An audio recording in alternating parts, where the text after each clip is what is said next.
पाठ 16. प्रकाशाचे परावर्तन. आपल्याला संवेदनांच्या मदतीने वेगवेगळ्या जाणीवा होतात. त्यातली सगळ्यात महत्त्वाची संवेदना म्हणजे दृष्टीची संवेदना.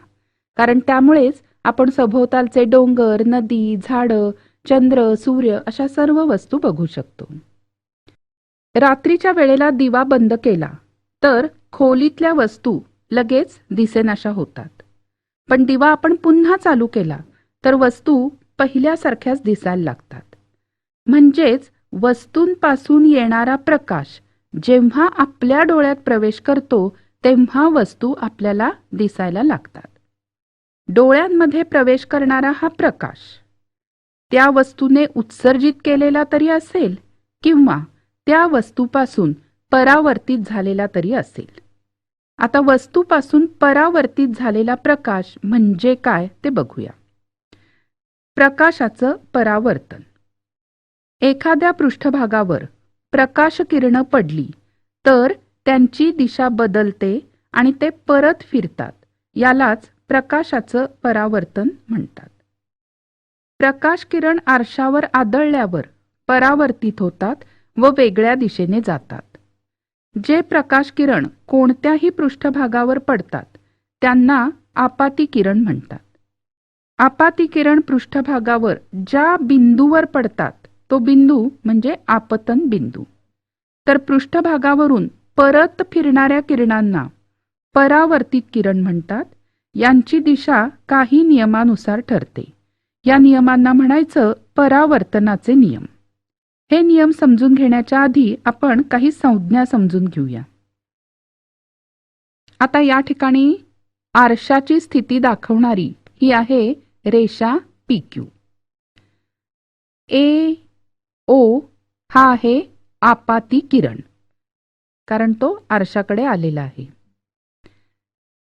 OB हा आहे परावर्तित किरण कारण तो आरशापासून दूर गेला आहे.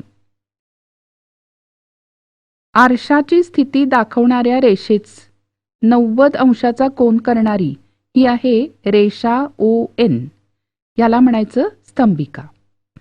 रेषा ON ही PQ ला लंब असल्याने कोन PON बरोबर कोन QON बरोबर 90 अंश. आता परावर्तनाशी संबंधित संज्ञा. किरण AO आपाती किरण, बिंदू O आपात बिंदू, किरण OB परावर्तित किरण, रेषा ON स्तंभिका. आपाती किरण व स्तंभिकेमधील कोन कोन AON आपतन कोन म्हणजे I. परावर्तित किरण आणि स्तंभिका यातील कोन म्हणजे कोन BON म्हणजेच परावर्तन कोन म्हणजे R. यानंतर परावर्तनाचे नियम. प्रकाश परावर्तनाचे 3 नियम आहेत. 1. आपतन कोन व परावर्तन कोन समान मापाचे असतात. 2. आपाती किरण, परावर्तित किरण व स्तंभिका एकाच प्रतलात असतात. 3. आपाती किरण व परावर्तित किरण स्तंभिकेच्या विरुद्ध बाजूला असतात.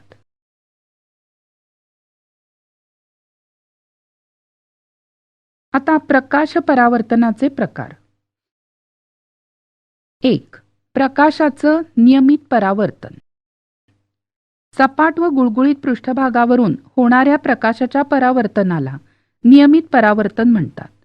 नियमित परावर्तनास समांतर पडणाऱ्या आपाती किरणांचे आपतन कोन आणि परावर्तन कोन समान मापाचे असतात.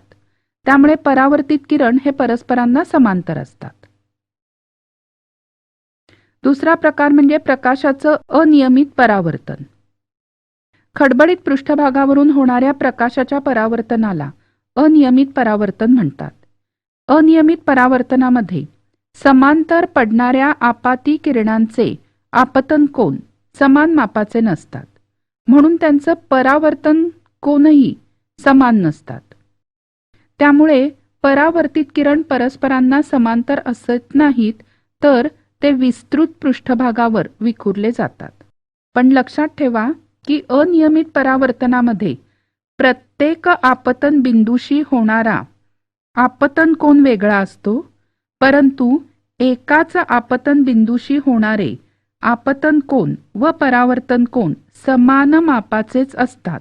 म्हणूनच याही ठिकाणी प्रकाश परावर्तनाचे नियम पाळले जातात. परावर्तित प्रकाशाचे परावर्तन. केश कर्तनालयामध्ये तुमच्या मागे आणि पुढे आरसा असतो. तुमच्या पाठीमागच्या भागाची प्रतिमा मागील आरशात निर्माण होते आणि प्रतिमेची प्रतिमा पुढच्या आरशात दिसते. त्यामुळे मानेवरचे केस व्यवस्थित कापले आहेत की नाही हे तुम्हाला पाहता येतं. आपण चंद्राचं पाण्यातलं प्रतिबिंब पाहतो. कसं बघतो? तर चंद्र स्वयंप्रकाशित नाही, म्हणजे सूर्याचा प्रकाश चंद्रावर पडून त्याचं परावर्तन होतं. त्यानंतर पाण्यातून परावर्तित प्रकाशाचं पुन्हा परावर्तन होतं आणि आपल्याला चंद्राचं प्रतिबिंब दिसतं. याचाच अर्थ परावर्तित प्रकाशाचं अनेक वेळा परावर्तन होऊ शकतं. आता याचा उपयोग करून आपण कॅलिडोस्कोप म्हणजे शोभादर्शी तयार करूया. 3 समान आकाराचे आयताकृती आरसे घ्या आणि परावर्तक पृष्ठभाग आतमध्ये येईल अशा रीतीने 3ही आरसे एकमेकांना त्रिकोणी स्वरूपात चिकट पट्टीनं चिकटवा. एक पांढरा कागद घेऊन तो त्रिकोणी स्वरूपात चिकट पट्टीने चिकटवा आणि एक बाजू बंद करा. काचेचे 4-5 वेगवेगळ्या रंगाचे तुकडे घेऊन ते आरशांच्या पोकळीत टाका. दुसऱ्या बाजूला कागदाने बंद करून त्या कागदाला एक छिद्र पाडा. त्या छिद्रामधून उजेडातून पहा. तुम्हाला काचेच्या तुकड्यांच्या असंख्य प्रतिमा तयार झालेल्या बघायला मिळतील. या प्रतिमा तिन्ही आरशात निर्माण झालेल्या परावर्तनांमुळे तयार होतात आणि याचं वैशिष्ट्य म्हणजे एकदा तयार झालेली रचना पुन्हा सहजपणे तयार होत नाही. यानंतर परिदर्शी. परिदर्शी कशी करायची? तर एक पुठ्ठ्याचं खोकं घ्या.